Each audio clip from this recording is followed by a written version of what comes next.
This is an examination of the hidden human condition. This is the Hidden Killers Podcast. The Hidden Killers Podcast. With Tony Brueski. We're talking with Jennifer Coffindaffer, retired FBI special agent, about the Bryan Kohberger case. We're going to touch a little bit on the investigative grand jury that was interviewing Kohberger's parents the other week. Initially reported that it had something to do with another homicide in the area. Police department in that jurisdiction saying, nope, we have no connection with Kohberger to the case at all. Used a lot of caps in that tweet, by the way. So I ask you, Jennifer, as we go into this conversation, does that mean anything at all? I mean, is this something where they're just trying to throw people off the track of what they're trying to investigate, which is what they did at the onset of all of this, saying they didn't know anything about a suspect, and then boom, they'd been following Kohberger for so long? Or is that the honest to God truth? And maybe they were talking to the parents about something else, maybe just simply about the case itself, because there had been another crime committed in that county, giving them the right to call them in. Well, Dana Smithers went missing and then had recently been found right really before all this grand jury, before they were called before the grand jury. So certainly, the reporting about who they were called to what case was by Brian Enton. Mm-hmm. The reporting that they were called at all was broke by CNN. Yeah. So there's a lot of sources in these cases. These networks, Brian Enton certainly is going to hang his hat on anything that he doubts in the least. I know him personally. Mm-hmm. And I believe CNN also doesn't want to ruin their reputation by saying it happened. We know it happened. We also believe that, they tried to quash coming. Yeah. Going before the grand jury. Why were they called? That's the information that we don't know, but it would make sense that this investigative grand jury is looking at all possible suspects that could have killed Dana Smithers. Sure. And because of the close proximity, they're trying to make sure that Bryan Kohberger is nixed off their list if indeed he had appropriate alibis. Mm-hmm. And I just find it interesting that they're calling parents for their alibis. I don't understand why they're not using technology or why they're not using interviews that were conducted to show where he was and then following up with that. Maybe it's easier to get a parent on the stand. It doesn't make any sense to me that they had them come before the grand jury at two different time frames. That's always bad as an investigator. I want the two parents back to back in that grand jury room. One sitting in the lobby as the other one comes out, the other one goes in, so they can't chat. Yeah, okay. I find it significant, Tony. Yeah. It's really significant from the standpoint they called his parents. It'll be very interesting to see what happens. Initially, before it was connected, where Brian connected it to the other case, I was thinking, well, they're being called in because a crime was committed. He was concealing evidence when he was getting rid of all the things in his car, plastic bags and bleach in the back. That right there would be a crime in itself, where you could indeed then call in the parents legally in that county. But the other case connection, I'm really curious if it was kind of a let's kill two birds with one stone. We're going to talk about the Smithers case, and we're also going to ask you about what was going on when your son showed up back home for the holidays.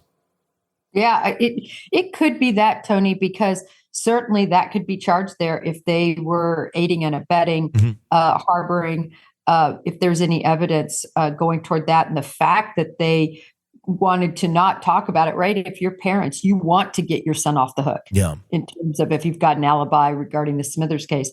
But if you're going to be called in regarding all the, shenanigans going on with the car cleaning and the plastic bags and the trash removal, et cetera, that might be something you don't want to testify about. But they went before the grand jury. They could have pled the fifth, remember? Grand jurors that don't want to testify often do that. And if they feel like they're culpable in any way with what they did with evidence, they could have just sat up there and said, I plead the fifth. That happens. It'll be very interesting to see what comes out of that if we ever do find out anything that came out of that meeting. There was one document that I was so happy to see.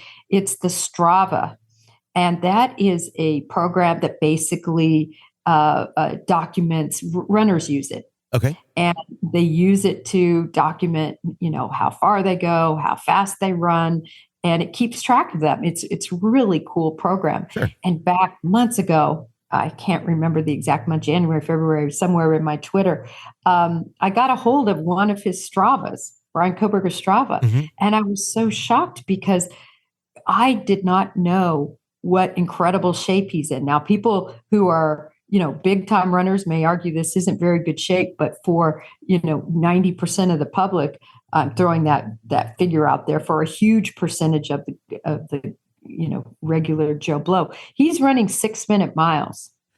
At least the Strava I found was a 6-minute mile, and he ran for I think a mile 38, something like that, and it showed his pace was 6-minute mile. That is a good clip, Tony. Yeah.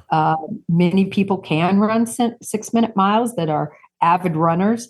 This just shows you, though, cardiovascularly, this guy was in good shape. And this is something they want to prove. Yeah. They want to show that, he wasn't, and we also know he has a boxing background too, but they want to show his endurance level, that he would be capable of this. And they also want to look at where he was running to. Another interesting thing about the Strava was the time frame. I mean, it was in the middle of the night he was running. I know he's a night owl. We all know that. He was wide awake when police broke up to go get him. But it just corroborates sort of the time frame he was working in when he allegedly committed these murders.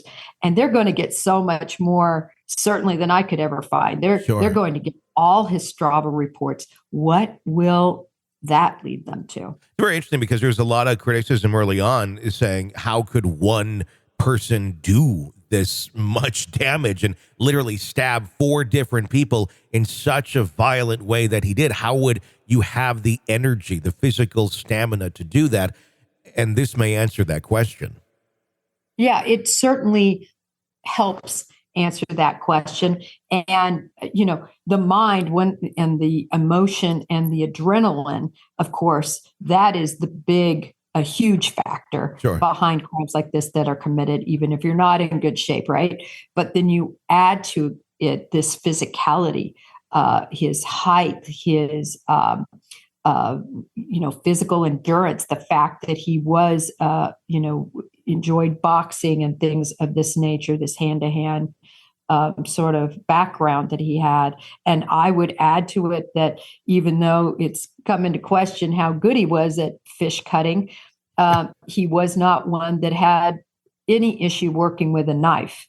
That certainly is true. So people choose their weapons to commit these types of murders for very specific reasons, and that is a comfort level. Judging from the information that came out on Dateline through their source, this is believed to have been purchased over, around a year before these crimes from Amazon. That's a long time to hold that knife, to feel it, to get comfortable with it, and to fantasize, because that's what went into all of this, fantasize about using that day after day after day until, finally everything came together that the decision was made. So, Tony, all of these little clues, and I was so glad when I saw that Strava, because they need to show that. A jury wants to hear that he was in good shape cardiovascularly. All these pieces of the puzzle getting clearer and clearer as time goes on. Yes, certainly so. And it's going to get really clear. I think we're going to have a trial, Tony. I could be wrong. He could pull a BTK on us and plead all of a sudden. I just don't think it's his personality.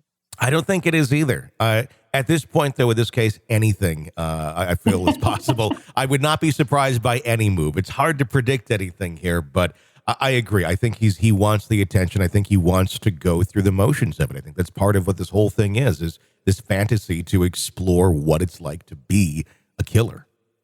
Yes, I do agree with that. And And, he had to have also fantasized these moments. And but for that sheath being dropped, which I think he must just have nightmares every night about. He doesn't have nightmares if, again, it's him about the killings. His nightmare is about, dang it, how could I not, affix that to my body? Yeah, exactly. This is an examination of the hidden human condition. This is the Hidden Killers Podcast. The Hidden Killers Podcast. With Tony Brueski. Retired FBI Special Agent Jennifer Coffindaffer, thank you so much for your insight into this case. Always very much appreciated. If you want to weigh in with your insight into any of the cases that we follow for you right here, you can do so. All you got to do is give us a call, 888-554-5537. Easier to remember is 888-5-KILLER.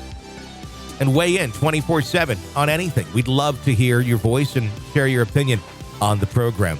I'm Tony Brueski. Follow me on Twitter at TonyBPod. Stay with us.